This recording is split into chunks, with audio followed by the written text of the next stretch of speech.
तो नमस्कार दोस्तों, स्वागत है आपका एक बार फिर से मेरे एक नए ब्लॉग में। तो दोस्तों, आज इस ब्लॉग में मैं आपसे मिलवाना चाहती हूँ अपने सासू जी और ससुर जी से, जो कि अभी-अभी देहरादून पहुँचे हैं। करीबन 3 बजे का टाइम हो रहा होगा और 3 बजे करीब मेरे सास-ससुर देहरादून पहुँच गए हैं। बेसिकली सास-ससुर लोग गाँव में ही रहते हैं, क्योंकि गाँव में हमारी खेती-बाड़ी ज़्यादा है, तो उसकी वजह से जब काम कम होता है गाँव में, तो उस टाइम पे मेरी सासू जी लोग देहरादून आ जाते हैं सास-ससुर। अदरवाइज़ वो गाँव में ही रहते हैं। और बस अभी-अभी पहुँचे हैं, तो मैंने खाना बना के रखा हुआ था उनके लिए, तो बस वो लंच कर रहे हैं। और फिर उसके बाद वैसे मेरी सासू जी की तबीयत काफ़ी ख़राब होती है वॉमिटिंग करके।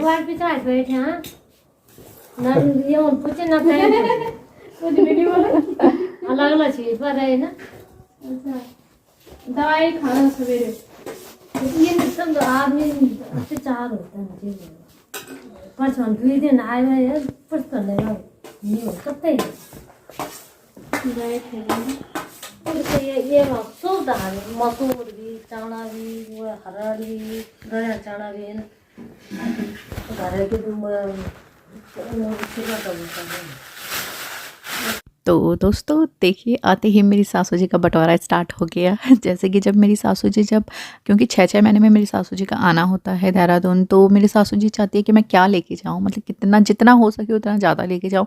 तो मेरे ख़्याल से सासू जी पूरा कोठार खाली करके ला देती है हमारे लिए। मतलब जितना भी हो सके उनसे आटा, चावल, घी, माल्टा, दाल, गाँव की दालें और मसाले, मिर्च, नींबू, मतलब जितना भी गाँव में जो भी चीज़ प्रोवाइड होती होगी, जो भी चीज़ें खेत से मिलती होगी, वो सारी चीज़ें मेरी सासू जी ला के रख देती है।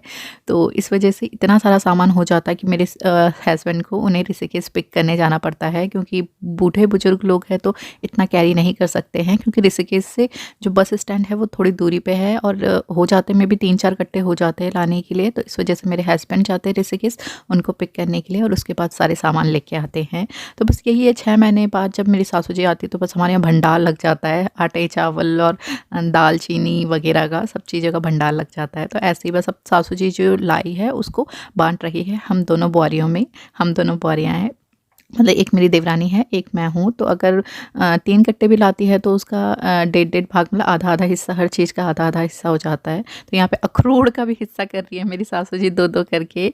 अखरोड़ भी गाँव में हुआ जाता है, पाया जाता है, तो अखरोड़ के भी थोड़ा-थोड़ा 2-2 करके हिस्सा करिए जितना भी हो सके। तो देखिए, छोटी-छोटी चीज़ों का, चाहे तिल हो, चाहे कुछ भी चीज़ मतलब क्या बोलते हैं, गेहूँ हो, चाहे आपका झंगोरा हो, तो कोदे का आटा हो गया, मतलब गाँव में जो भी चीज़ मिलती है सासू जी हर चीज़ उठा के ला देती है हमारे लिए बेसिकली। तो ऐसी सास सबको मिलनी चाहिए, मैं तो बोलूँ तो। तो बस यही होता है। और ससुर जी मंथली राउंड लगाते ही रहते हैं हमारे, क्योंकि ससुर जी क्या है, दवाई के लिए देहरादून आते ही रहते हैं, उनकी दवाइयाँ चलती है। तो इस वजह से उनका हर हर मंथ राउंड लगता रहता है। बट सासू जी हमारी जो आती है वो 6 महीने में 1 बार ही आती है। तो इस वजह से वो पूरा जो भी गाँव का सामान होता है, जितना भी उनके कोठार में, जितना भी उनके पास रखा रहता है, वो चाहती है कि मैं ज़्यादा से ज़्यादा देहरादून ला पाऊँ, ज़्यादा से ज़्यादा अपने बेटे बहुरियों को दे पाऊँ और नाती-नातिन को दे पाऊँ।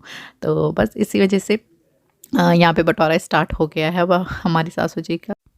तो पहले जब मेरे सासू जी लोग लाते थे तो गेहूँ लाते थे बेसिकली, मतलब 1 कट्टा गेहूँ, 1 कट्टा चावल लाते थे। बट इस बार वो जो है गेहूँ गाँव से ही पिसवा के लाए हैं, क्योंकि गेहूँ पिसाई जो गाँव में है वो 2 रुपये है और जो देहरादून सिटी में है वो 5 रुपये पिसाई है। तो मेरे ससुर जी ने कहा था कि देहरादून में काफ़ी कॉस्टली पड़ता है, 5 रुपये पिसाई पड़ती है, तो अच्छा है कि हम यहीं से लेके जाएँ गेहूँ पिसा के, ताकि उनको भी थोड़ा सहूलियत मिले और सीधा रोटी बना के मतलब खाने को मिले। ऐसे नहीं हो कि अब सुखाना है गेहूँ, धोना है, सुखाना है, फिर उसके बाद पिसाई देनी है, तो उनके लिए ईज़ी हो जाए। काफ़ी मतलब बहुत ही अच्छे सास-ससुर मिले हैं हमें, मैं बताऊँ तो। और गाँव के जो भी लोग होते हैं ना, गाँव की एक मतलब बहुत ही दया होती है गाँव के लोगों के अंदर, बहुत ही मतलब प्योरिटी होती है एक, मतलब बहुत ही अच्छे लोग होते हैं गाँव के, आपको पता होगा तो।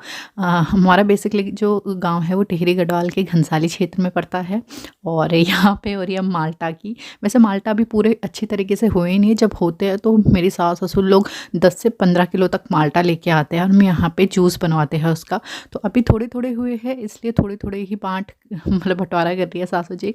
तो बस यही है, एक माल्टा बच चुका है इसमें जो कि ख़राब था, तो सासू जी कह रही इसका क्या करूँ?